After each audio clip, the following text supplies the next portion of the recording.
A lot of us have become comfortable in our dysfunctions. That's what the comfort zone is. Every single time we try to step outside the comfort zone, fear hits, we freeze, and we fall back.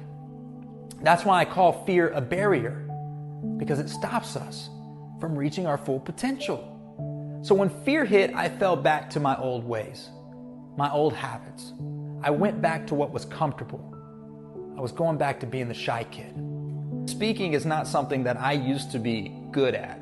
I was a shy kid, like the shyest kid on the planet, like couldn't even order my own food at restaurants because I couldn't look people in the eyes. I was that shy. So it's crazy to me, and it still blows my mind, that I am a public speaker.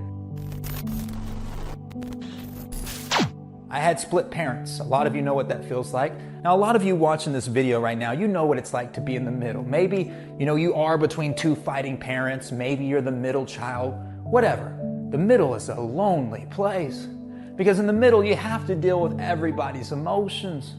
So growing up, I had to deal with mom's emotions, I had to deal with dad's emotions, and I had to just try to deal with my own emotions. The problem was, nobody taught me how to do that. I went to school just like all of you, and I learned math, social studies, science, stuff like that. But nobody taught me how to be happy. Nobody taught me how to manage my mind or manage my emotions. So I didn't manage them at all. I just suppressed them. And what I didn't know was that suppressed emotions over time, it becomes depression. So by the time I was in high school, I was already depressed. I had anxiety, insecurities, the list goes on and on and on. But despite all of my feelings that I felt on the inside, on the outside, it looked like everything was perfect. Every day I stepped out of my house with a big old smile on my face. My friends would ask me if I was okay because they could kind of see through the fake smile. And I'd say the same thing that many of you have probably said thousands of times. I would say that I was fine. I was just tired. And the reason I used that excuse is because it was half true. I was tired. I was tired of pretending that I was okay. I was tired of being tired. And yeah, I wasn't sleeping because my anxiety was keeping me awake, but it was deeper than that. But I wasn't willing to go deeper because it meant I had to be vulnerable. I thought vulnerability was a weakness. So I stayed on the surface, and I put the fake smile on my face, and I went on my way day after day after day, until finally, one day, I get a call from my best friend. He's crying, and he told me that his girlfriend at that time, she had just died by suicide. I was 15 years old. I didn't really know what to say. I was scared of what he was going to do, and I didn't know what I was supposed to do. The only thing that I knew was music. Some of you know that when you're going through something in life, you put on your favorite song. You listen to your favorite artist. And then you relate to that artist through your feelings. And then you don't feel so alone in your feelings. So that night that my friend called me crying, I told him, bro, come over to the house tomorrow. Let's put together a song. And the reason I had that idea was because his girlfriend, to me, was the happy girl, the lucky girl, the cool girl. So with a sense of urgency, me and my friend, we got together the next day. We put together a song that we called Life Lessons. And I put my emotions into my music. I asked myself, how would it feel if you were her? Because I knew what it felt like to hide behind a fake smile. So I put those feelings into the song. I wrote the song 10, 15 minutes. Felt good about the song. It was done. It was time to take it to the schools. It was time to make a difference. And then all of a sudden, I got a case of the what ifs. It came with a bunch of questions like, what if nobody likes me? What if nobody listens? What if I'm not good enough? Right there in the studio, I looked over at my friend. I said, bro, I can't do this. I said, I'm the shy kid. Right there in that moment, I labeled myself the shy kid. And I learned something very important. If you label yourself, then you limit yourself. It doesn't really matter what people say about you, but whatever you say about you, that's what becomes true to you. I went back to what was comfortable. I was going back to being the shy kid. But then I saw the look of defeat on my friend's face. And I realized that this was one of the darkest moments of our lives. And this idea that I had to make a difference, it was like the light at the end of the tunnel, It gave us hope. So when I quit, it was like someone just shut all the lights off and we lost hope. So my friend, he didn't even say anything to me. He just put his head down because he was disappointed. So I put my head down because I was disappointed in me too. I didn't know what to say. And we sat there in the studio, 10, 15 minutes goes by. We're sitting in silence. Nobody's talking. It starts to get awkward. So I just push play on the song and I had the song playing on loop. 10 more minutes goes by. He still hasn't said anything to me. And then all of a sudden, there's this random knock at the studio door. I go and I answer it. There's this random lady there. To this day, I don't even know her name. I don't know why she was there. The only answer that I have to this story is fate. Like it just had to happen. It was late. It was like 9, 10 o'clock at night. No one should have been there. She said she was walking by the studio and she could hear the music from outside. So I was like, is it too loud? You need me to turn it down? And she goes, no. Actually, I was going to see if you would let me come in and listen to that song. Stranger danger, right? I probably should have said no, but I had this gut feeling that I should let her in, so I did. She came in, she sits at the back of the room. Me and my friend are sitting up at the studio desk. I press play on the song and I put my head back down.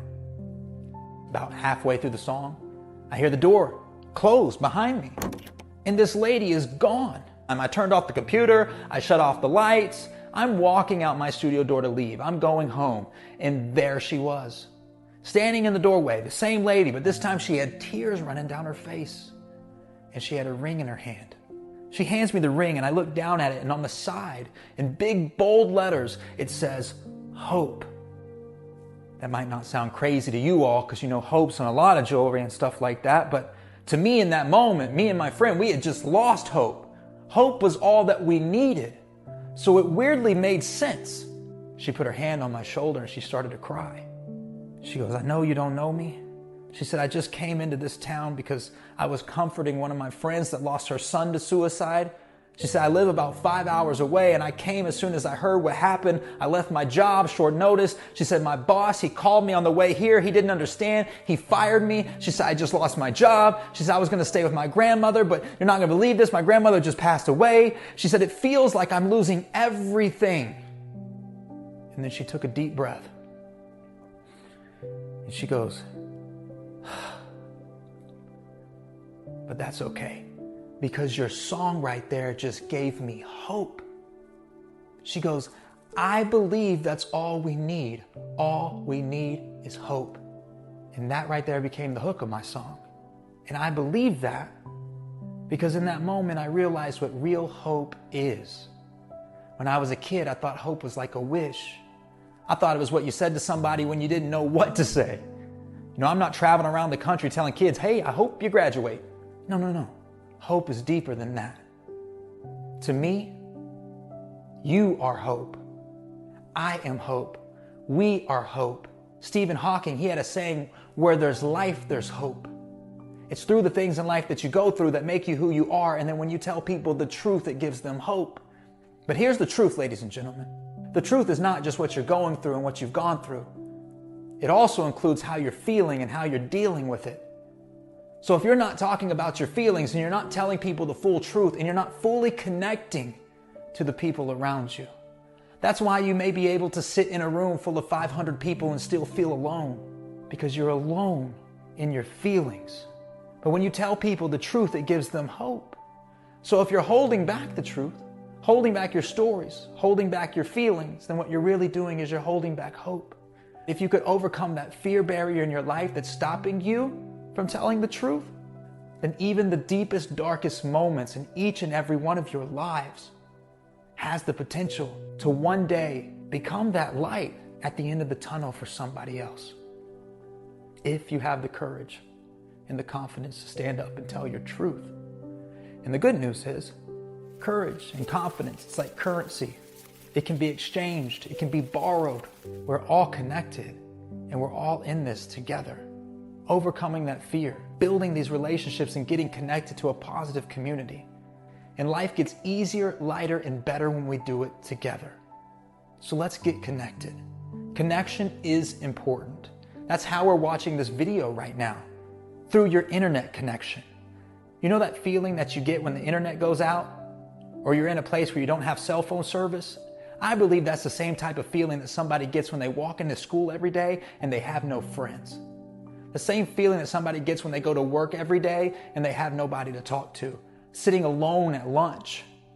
And if you are one of those people right now and you have a positive support group around you, I think it's your responsibility to look out at the world and find those people that look disconnected, reach out to them and get them connected. The only thing that might be stopping you from doing this is fear. Fear's the barrier, remember? Fear of failure, fear of rejection, fear of just not being good enough. When I was a kid, fear ran my life. I had a fear of everything. Everything made me scared. And my mom, she used to teach out of fear. She used to tell me, you better not fail, you better not fail, you better not fail. So I got to the point where I had a negative fear of failure. That's why I never tried. But then I got older and I met successful people and I realized that everybody has a fear of failure, but successful people have a positive fear of failure. They're so scared of failure that they never stop trying because that's how bad they want to succeed. They see failure from another perspective, which is a stepping stone to success. It is necessary. There comes a point in everybody's life where they feel like they're under too much pressure. They feel like the weight of the world is on their shoulders and they're being crushed. And when that happens, you start to think things like, I need out. But you don't need out. You need help. You need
people to push back with you.